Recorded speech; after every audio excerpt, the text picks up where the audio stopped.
Alright guys, so the first question, and I am reading it off my computer because my camera lady's not here right now, so we're just going to rip it off here, and it's kind of a longer question, so I wanted to make sure I get it right because it brings up quite a few points.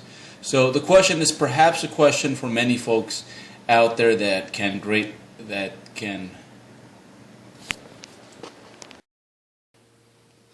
take that, Josh Hyaduck, with yo muscle bellies thinking you all bad. Alright, so I'm retiring from natural bodybuilding. And good news for you guys, I have a camera lady today. I was not going to be able to actually do this thing. Well, I wasn't willing to. You're going to have to see my nasty ass semi-line, which, what is a semi-line? A semi-line is basically a palm that can't be read. See, it's just one freaking line with some nasty calluses. So, totally besides the point. We'll get on track now. So, making the right adjustments for a fat loss diet, for a fat loss phase. So, I think first of all we have to go over what kind of fat loss phase it is. Is it a mini cut? Is it an extended fat loss phase? Or is it a contest prep diet? So, we've gone over these three in the past in older videos. We're not going to go over a mini cut just because a mini cut, you really don't make any adjustments. You just kind of get in, get out, get what you want, and just continue gaining.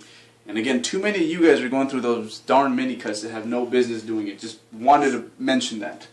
But for a contest prep and an extended fat loss phase, you will most likely have to make some adjustments. So why is it that we have to make these adjustments? So I think first of all we have to just understand that dieting itself is a stress. And Lane Norton came out with a video titled Metabolic Damage a few months back, where he went over some cases that he's dealt with in the past. And quite often it's just athletes that he's inherited that have come from some, excuse my French, shitty situations and just shitty approaches.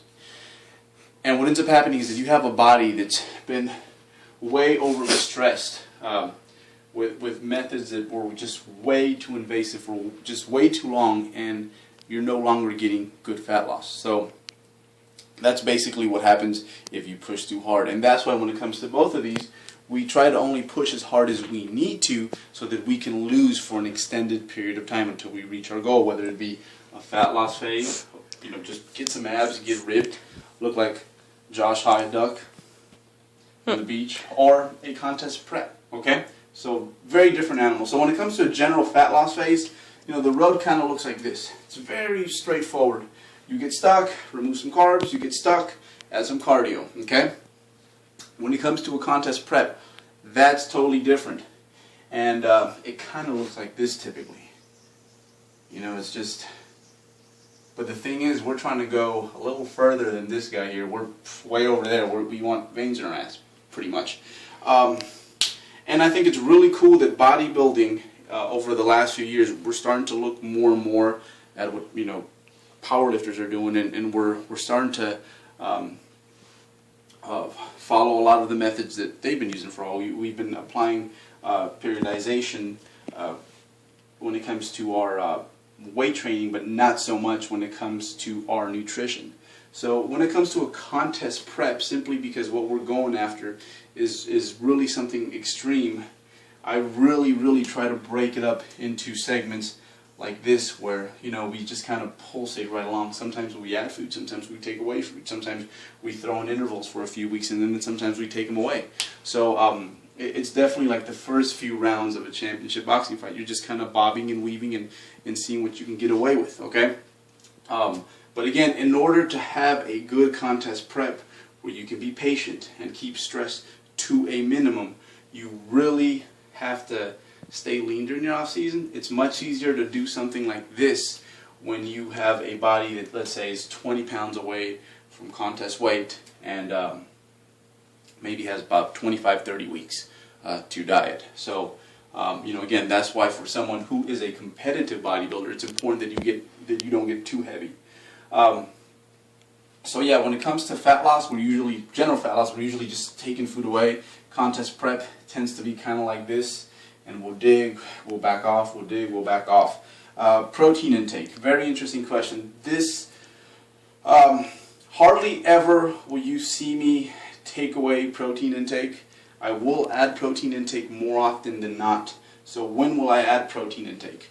So quite often when I have an athlete with a really high work capacity, and I'm adding cardio to it now, and we're in those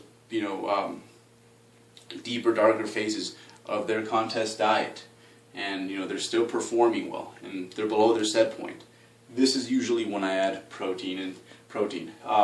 However, if I can think back and think of moments when I've taken away protein in order again to just make it on time to a show, it's usually been with younger individuals who typically don't need as much protein, and it's only been for a few weeks at a time, and they typically are very gifted when it comes to just retaining muscle mass.